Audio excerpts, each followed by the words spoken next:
Nous y sommes. 90 minutes ou plus pour l'histoire, pour le football. Voilà l'objectif du Barça ce mardi. Les amis, je pense qu'on est tous là à attendre ce match avec impatience. Je pense que les joueurs du Barça n'en peuvent plus d'attendre. C'est la raison pour laquelle je vais vous sortir une vidéo assez particulière parce que d'habitude, les enseignants, c'est beaucoup plus pour les après-matchs, pour savoir qu'est-ce qu'on retient des matchs. Là, c'est différent. Je vous ai déjà sorti une vidéo pour vous dire pourquoi est-ce que je pense que le Barça va se qualifier. Si vous ne l'avez pas encore vu, vous pouvez toujours aller la voir. Mais dans cette vidéo ici, celle-ci, je vais plutôt parler des clés, des 5 points essentiels pour le Barça afin de vivre une soirée d'anthologie. Parce que oui, 90 minutes, voire plus au Metropolitano, en se qualifiant, c'est tout à fait possible.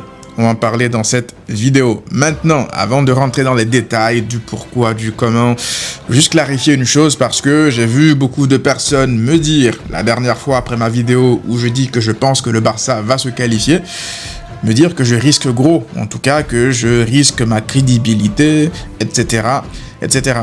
Vous me prenez pour quelqu'un que je ne suis pas, la vérité. Ma crédibilité par rapport à quoi?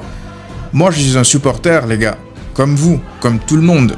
J'ai certes des analyses, j'essaie de prendre du recul pour donner des analyses, mais je suis un supporter.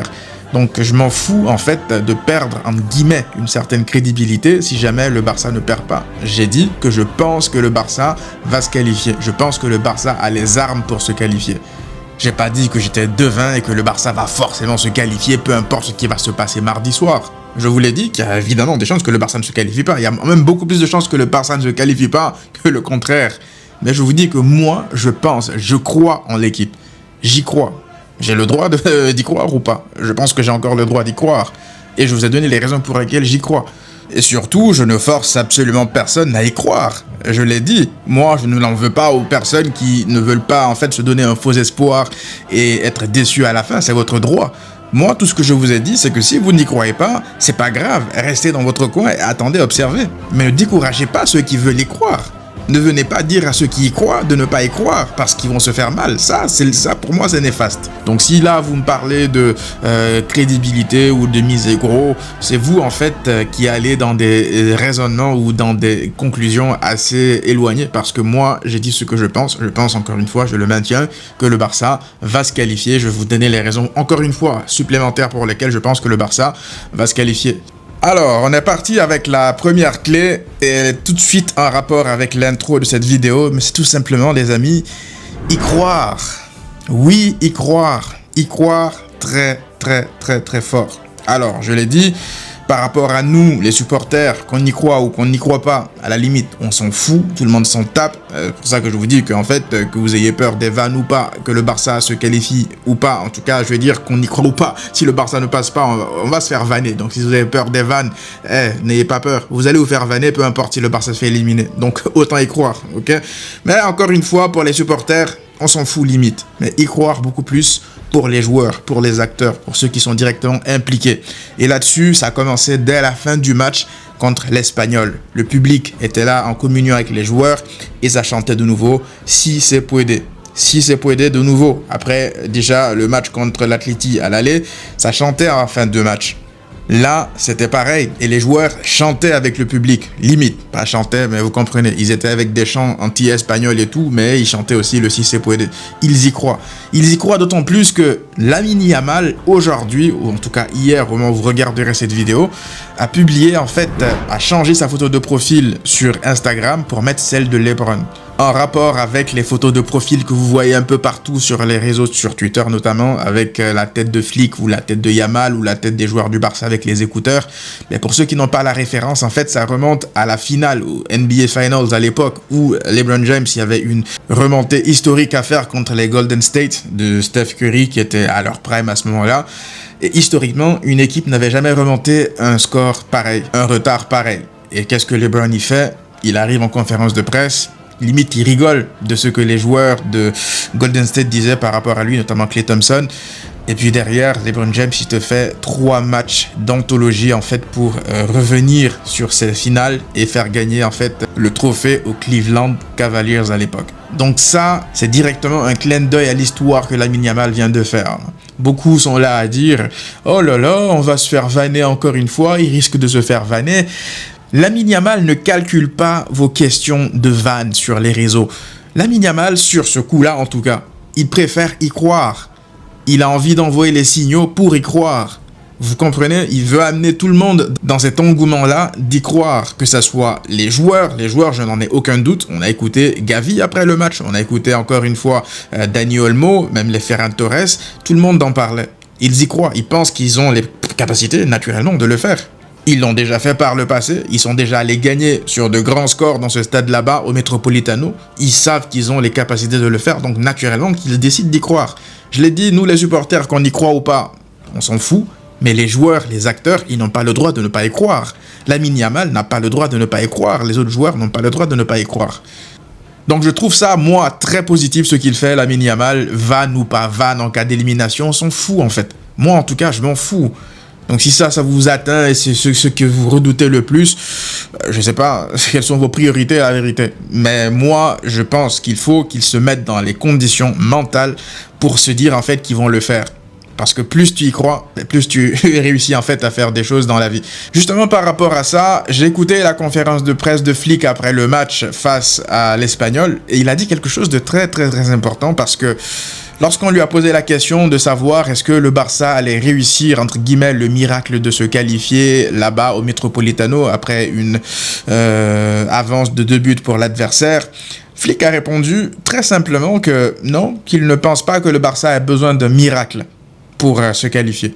Que remonter 2-0, c'est loin d'être un miracle, parce qu'ils l'ont déjà fait, déjà ça c'est un, et qu'ils ont juste besoin en fait de faire un match parfait, un bon match, ce qui en soi n'est pas impossible. Donc ce que Flick fait là, c'est d'enlever déjà le côté extraordinaire de l'exploit qui les attendrait potentiellement s'ils arrivent à se qualifier.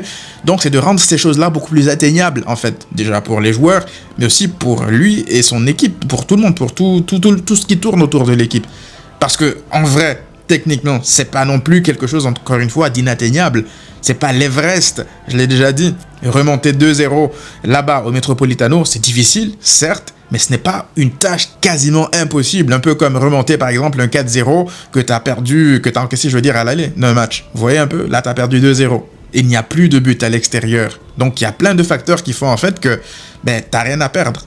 Donc Flick veut enlever encore une fois ce côté extraordinaire de l'exploit pour rendre en fait ça totalement atteignable et possible. Donc si les joueurs ils voient ça comme quelque chose de totalement possible, ça à leur portée, ils marquent un premier but, il y a tout qui peut se passer en fait dans ce match-là. En fait, on est loin en fait de l'exploit que beaucoup veulent dessiner. Alors oui, certes, c'est vrai que c'est jamais arrivé dans l'histoire moderne, en tout cas avec des champions, à part lorsque les petits de United étaient allés éliminer le Paris Saint-Germain à l'époque.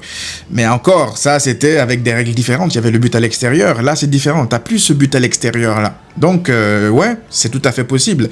Là, sur le format actuel de la Ligue des Champions, c'est tout à fait possible. On a vu pas mal de remontadas. Donc oui, c'est tout à fait possible sans avoir besoin en fait d'exploits surhumains extraordinaire, d'être dans une dimension féerique ou je sais pas quoi. Non, faut juste faire un bon match, c'est tout. Et Flick l'a très très très bien précisé.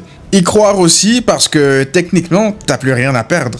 Surtout, de l'autre côté, l'Atleti et Diego Simeone, aussi fou que cela puisse paraître, c'est une équipe, c'est un entraîneur en fait qui déteste avoir à gérer une avance. Pour un match retour en tout cas. Pour la simple et bonne raison qu'ils ne savent pas quoi faire. À l'heure où je vous parle, je suis persuadé, j'en suis convaincu que Diego Simeone ne sait pas encore quelle sera son approche pour le match retour.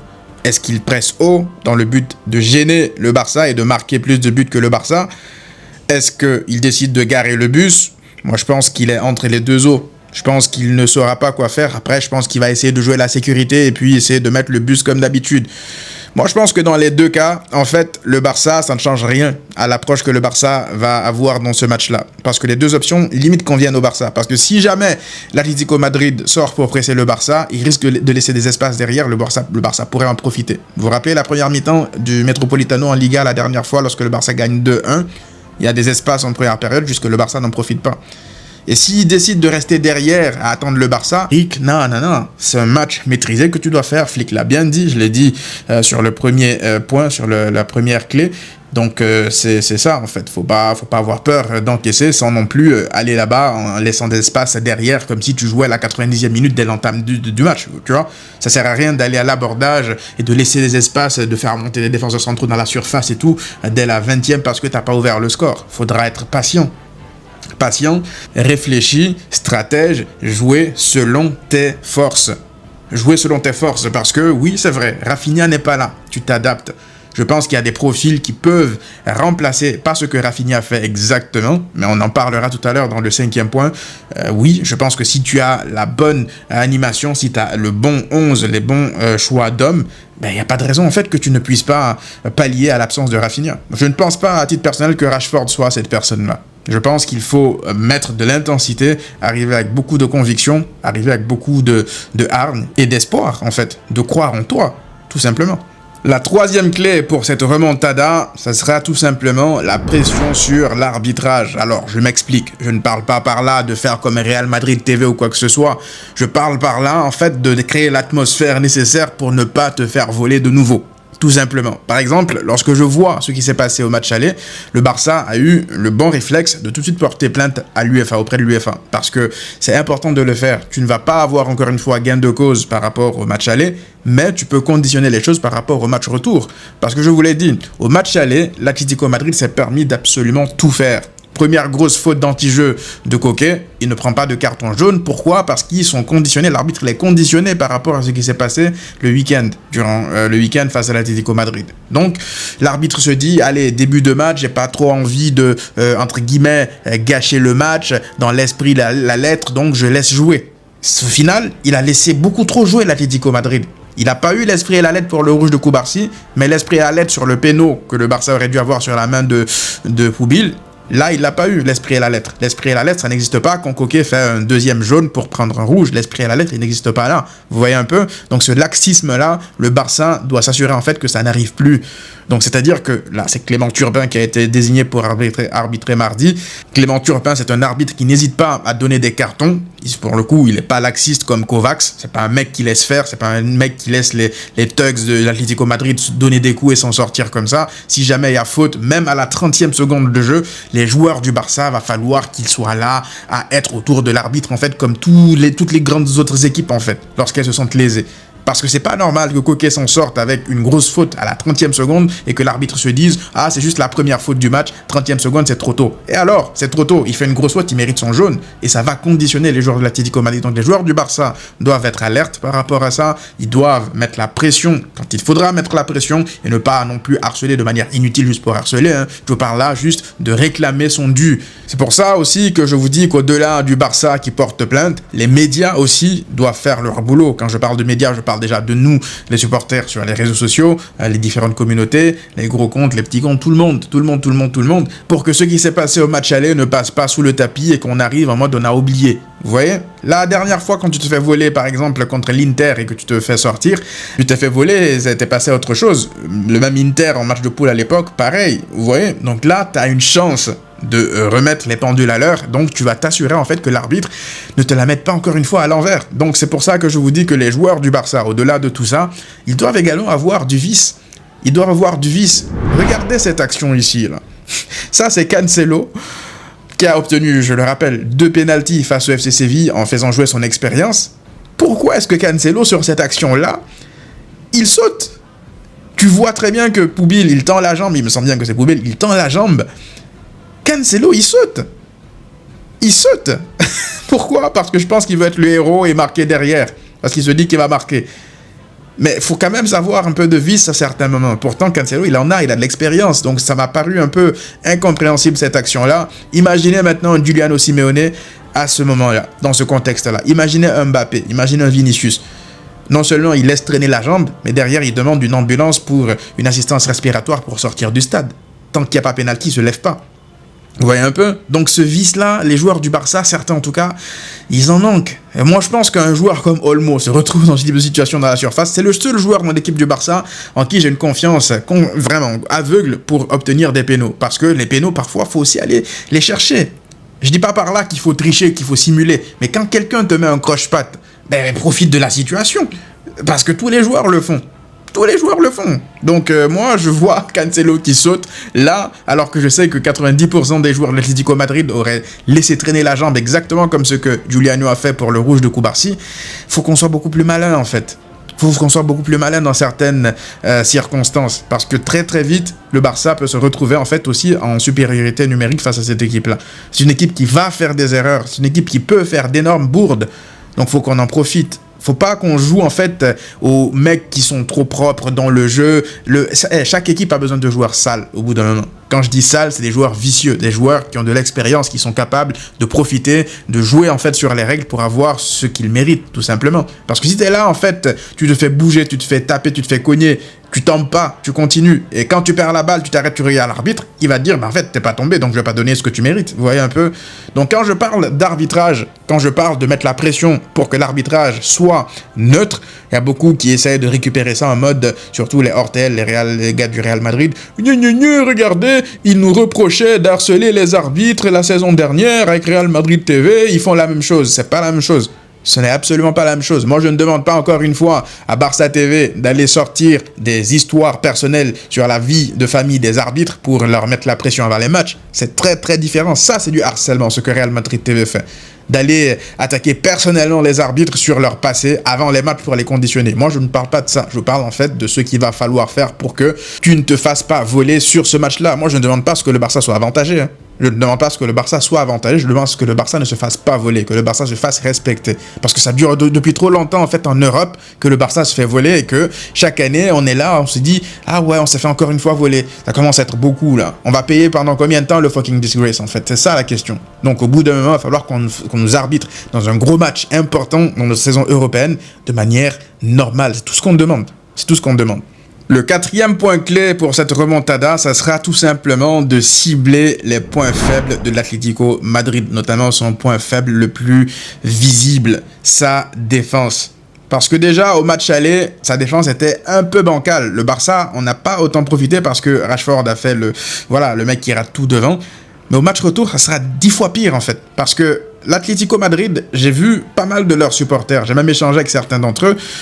Ils ont tous en fait la même peur. Là, nous on parle, on est en mode de comeback, on va revenir, on va essayer de faire la remontada, on est confiant. Mais de leur côté, croyez-moi qu'il y a beaucoup qui ont peur. Pourquoi? Parce qu'ils savent la défense qu'ils vont aligner.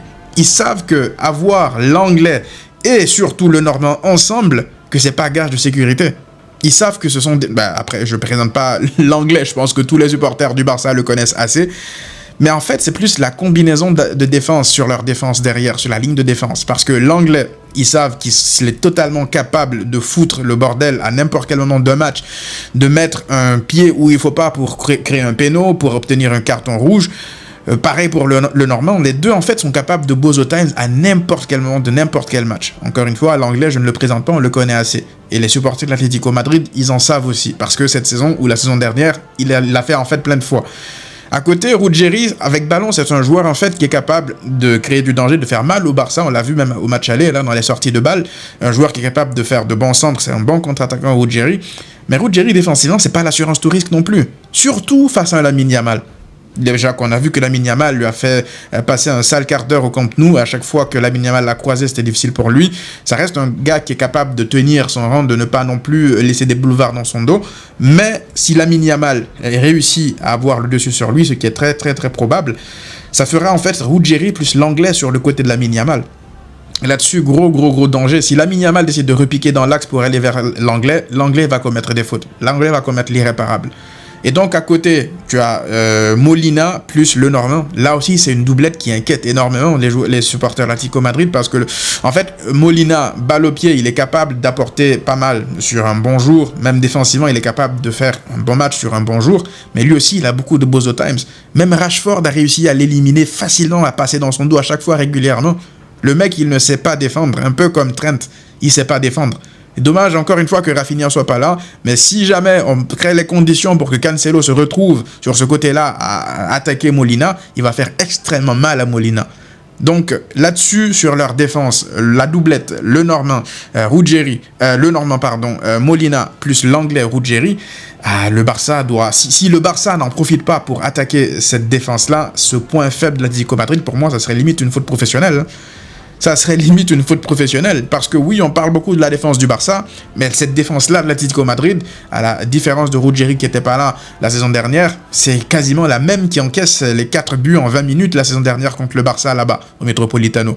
Parce qu'on a vu l'anglais sortir des tacles n'importe comment, se trouer sur le marquage, sur les différents marquages, il en est capable. Une main dans la surface par-ci par-là, c'est vite arrivé. Donc moi, je sais pas en fait pour vous, mais lorsque je vois Lamine Yamal, je vois en fait que tu es capable de mettre du Fermin, du Olmo, même un Ferran Torres s'il revient bien, les joueurs du Barça, s'ils n'arrivent pas à en profiter en fait de cette faiblesse-là qui est énorme, encore une fois, un gros point faible de l'Atlético Madrid, tu mets 0 but en 2 matchs face à cette équipe-là, moi, je sais pas, je ne comprendrai plus rien au football, la vérité. Pour moi, va falloir forcer dessus, appuyer là où ça fait mal et appuyer le plus possible, revenir sans cesse, de manière relentless, toujours, encore et encore et encore et encore. 90 minutes, c'est très très très très long, plus que 90 minutes même, dépendamment du scénario du match, du contenu du match, du résultat du match. Donc leur défense, encore une fois, ce n'est pas l'assurance touriste, déjà que de base, cette saison, l'Atlético Madrid, la défense, c'est pas non plus leur point fort, c'est plus l'attaque, je l'ai dit, c'est une équipe qui encaisse beaucoup de buts,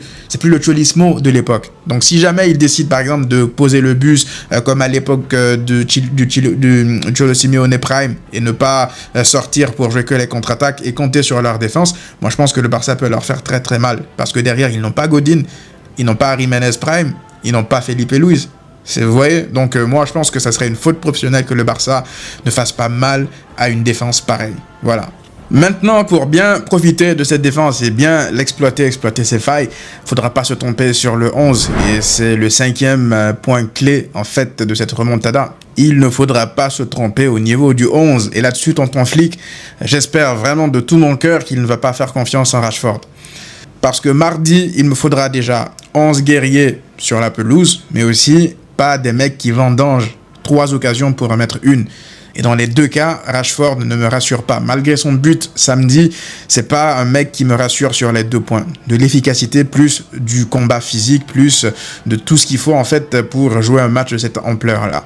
Donc après, c'est pas impossible que Flick... En fait, Flick est imprévisible avec ses compositions. La vérité, c'est que on est là à faire des 11, mais on sait absolument pas ce que Flick a en tête. Donc peut-être que là, on parle de tout ça. Peut-être que lui, dans sa tête, il a juste reposé Lewandowski pour le faire débuter contre l'Atlético Madrid. C'est pas impossible. Alors, je vous avais déjà sorti la dernière fois le 11 que j'aurais aligné pour ce vendredi. Moi, le 11 que je verrai débuter, c'est pas celui-ci. Celui-ci, c'est celui qui avait débuté face à l'Espagnol durant le week-end.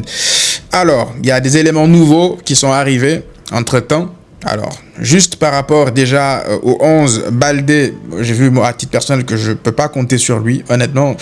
Beaucoup de gens en fait disent oui, est-ce que ce serait mieux de faire jouer Baldé latéral gauche, Cancelo ailier gauche? Mais en fait, ce que beaucoup je pense oublient, c'est que en fait lorsque Cancelo, si jamais Cancelo joue ailier gauche, c'est pas la même chose que de jouer latéral gauche. Quand vous voyez Cancelo arriver lancé comme ça pour provoquer sur les côtés, c'est parce que il le considère comme un latéral gauche, donc il n'y a pas une prise à 2 en règle générale sur le latéral gauche. Il y a beaucoup plus d'espace pour s'exprimer. Si Cancelo joue là dans le demi-espace gauche ou comme ailier gauche, il sera confronté quasiment au même problème que Lamine Yamal de l'autre côté. C'est-à-dire qu'ils savent que c'est un dribbleur, un mec qui va éliminer, donc ils vont le doubler, ils vont le tripler lui à chaque fois qu'il va toucher le ballon. Donc il aura moins d'espace pour s'exprimer, donc peut-être qu'il sera beaucoup plus stérile que beaucoup ne le croient. Alors oui, en tant qu'ailier face à de petites équipes, il est capable de dépanner, je pense, mais c'est pas parce qu'il a Baldé derrière qu'il a une assurance tout risque ou quoi. On l'a vu Baldé la dernière fois d'ailleurs au Metropolitano quand on s'est mangé le 4-0. C'est Baldé qui était latéral gauche. Ça ne nous a pas empêché de nous manger, je veux dire 4-0. Baldé, c'est pas une assurance tout risque actuellement. Donc moi je pense que Cancelo est meilleur que lui comme latéral gauche. C'est un mec qui défend bien. On l'a vu encore une fois face à l'Espagnol, même s'il y a toujours de petites bourdes par-ci par-là. Il anticipe bien, il est agressif dans sa manière de défendre. C'est ça dont j'ai besoin à titre personnel. C'est pas un mec qui est attentiste. Il attaque en avance. Il défend, je veux dire, en avançant comme ça. Donc j'ai besoin de Cancelo. Il sera extrêmement important pour détruire un bloc bas si jamais l'Atlético joue bloc bas, même pour les sorties de balles. Et ouais, Cancelo de retour dans le 11. Gérard Martin, je pense qu'il pourra tenir sa place parce que Flick a dit que voilà, c'est pas si grave, c'est pas très grave en fait le coup qu'il a reçu, c'était plus une frayeur, donc il sera là, je pense, mardi. Koubarsi est malheureusement suspendu et ça c'est un coup dur en fait, parce que Koubarsi on l'a vu encore durant ce week-end contre l'Espagnol, gros match, il était parti pour faire un gros match aussi contre l'Atlético Madrid, à part cet incident-là. Donc ça t'enlève une option en défense. Naturellement là, On pense à quoi? On pense à Eric Garcia qui va reculer d'un cran, Araujo qui va sortir du 11, donc ça veut dire que Koundé va revenir au poste de latéral droit. Et là-dessus, j'ai un vrai petit problème, je vous mens pas, parce que là, au milieu de terrain, si jamais Koubarsi était là, c'est Eric Garcia qui serait venu ici. Frenkie de Jong, en fait, Flick vient de dire, en fait, il a dit en conférence de presse après le match que Frenkie de Jong, il n'a pas plus que 60 minutes dans les jambes, il pense, mais qu'il va échanger avec les médecins pour voir est-ce que Frenkie de Jong pourra débuter ou pas. Il n'a pas en gros plus que 45-60 minutes dans les jambes. Moi, je pense que c'est le match le plus important de la saison. Après ce match-là, la Liga, elle est pliée. Alors, je ne dis pas par là qu'il faut risquer Frenkie de Jong, mais je pense qu'il faut évaluer, en fait, savoir s'il est apte à être là, à jouer 60 minutes, mais qu'on prenne les 60 minutes. Au pire, il sortira en deuxième mi-temps, et puis Gavi redescendra d'un cran, etc., etc. Mais moi, je pense qu'il faut le tenter. Maintenant, si Frenkie de Jong n'est pas apte à débuter, on parlera de ça tout à l'heure. Alors, à côté de lui, on a vu que c'était Fermin, Gavi, Fermin. En fait, il y a un problème. Enfin, il y a un problème. Il y a des relations techniques devant, là, qui sont très importantes. La présence de Fermin ici, au poste de numéro 10, la relation avec Lamine, elle est ultra importante. Parce que les deux, ils se comprennent à merveille. Les externes de Lamine pour Fermin, les percées de Fermin dans le demi-espace droit, c'est quelque chose qui plaît à Lamine, il a du soutien lorsque Fermin est là. Donc Fermin, moi je vous l'avais dit que je le voyais ici, dans le demi-espace gauche, mais après avoir vu le match de Gavi contre l'Espagnol dans le demi-espace gauche, je me dis en fait que tu peux pas le bouger de là. Rashford par Rashford, tu peux pas bouger Gavi d'ici là. Parce que Gavi, ce qu'il fait, c'est qu'il soulage Pedri. Il permet même à Pedri de monter beaucoup plus haut pour apporter du danger dans la surface de réparation. Donc Gavi, sa présence, elle est ultra importante dans la pression, dans le pressing, dans la débauche d'énergie, dans la récupération des ballons, mais aussi dans distribuer, dans le fait d'orienter le jeu. Donc Gavi, ici, pour moi, c'est un no-brainer, tu dois le faire jouer. Il n'y a pas de Rashford par Rashford, attaquant par attaquant. Et le truc aussi, le débat, la question que beaucoup ont par rapport au match contre l'Espagnol et Ferran Torres qui chuche le public, là... Lui, il a vraiment honte de rien. Frère, t'as été nul à chier pendant 11 matchs, 13 matchs en Liga, même plus dans notre compétition. Tu mets 2 buts face à une équipe qui n'a plus gagné en 2026, tu dis aux gens de se taire. Je sais pas, ce joueur, il est bizarre. Il est bizarre. Alors, je dis pas par là que, oui, sa mentalité, il croit en lui. Là, t'as le droit de croire en toi. Si Ferran Torres, il joue contre l'Atlético Madrid et il fait la même prestation, il met 2 buts, il fait chute, il n'y a pas de problème, frère. Tu peux me faire chute à moi, tu peux me faire chute à n'importe qui, on acceptera. Tu peux nous fermer nos bouches. Fais-le. Si tu réussis à le faire face à l'Atlético Madrid, c'est là qu'il va falloir faire des chutes. Pas face à une équipe, l'Espagnol, t'as 0 pression, t'as déjà 7 points d'avance sur le Real Madrid, 6 points d'avance. C'est facile de faire ça. Donc c'est là qu'on t'attend, Ferran Torres. Face à l'Atlético Madrid, dans des matchs comme ça, des matchs où la pression elle est maximale. Donc les chutes, voilà, faut savoir quand les faire, d'accord ? Malgré tout, malgré ces 2 buts-là, moi, je vous dis la vérité, je ne fais pas confiance à Ferran Torres dans un grand match. Parce que contre Chelsea, il t'a plombé. Contre le PSG, il t'a plombé. C'est un mec qui rate en fait de grosses occasions. Même s'il est capable de se projeter lui aussi, d'apporter ça à Lamine Yamal, ses appels de balles, son activité, son pressing.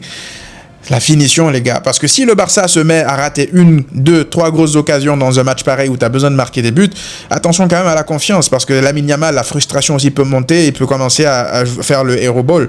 Le joueur qui va essayer de faire la différence tout seul. Donc, il faut que les autres, en fait, soient à mesure de concrétiser ces occasions, ce qu'il va créer. Et là-dessus, en fait, je pense que je vais plus faire confiance à Olmo.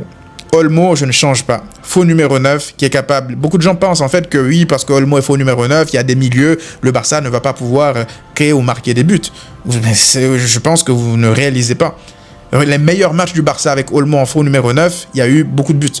Donc Olmo qui est capable d'apporter du soutien, du surnombre un peu partout sur le terrain, se déplacer, se retrouver dans la surface de réparation. Lorsqu'il va décrocher, Fermin qui est à l'aise aussi de faire des appels dans le dos pour se retrouver dans la surface. Un Gavi aussi qui peut se projeter. Même Pedri, on a vu Frenkie de Jong qui peut se projeter dans la surface. Il y a plein de solutions en fait. Plein de solutions. Olmo, je pense qu'il a été pour le coup, lui, reposé parce qu'il va débuter face à l'Atlético Madrid. Je ne sais pas à quel poste, mais il va débuter.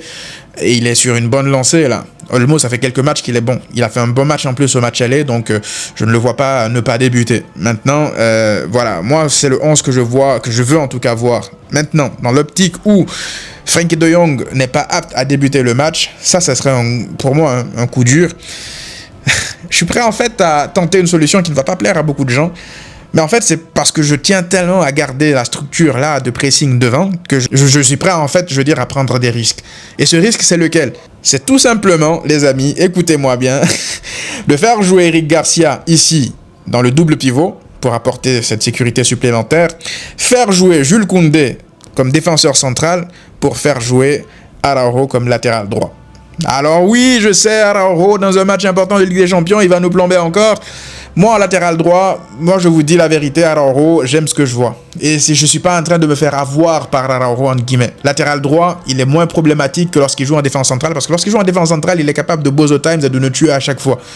Et là, il ne sera même pas dans une situation où il va créer un rouge, dernier défenseur et tout. Même si, oui, c'est vrai qu'il est capable toujours de faire des fautes grossières. Mais je pense que ça, lui-même, il sait dans sa tête qu'il sera plus pardonné par rapport à ça. Mais, en fait, Araujo latéral droit, c'est déjà, moi je pense, hein, en termes de défense, il est capable de sortir de bons matchs. Il est capable, sur les corners, les coups de pied arrêtés, d'apporter sa présence et de mettre des têtes gagnantes.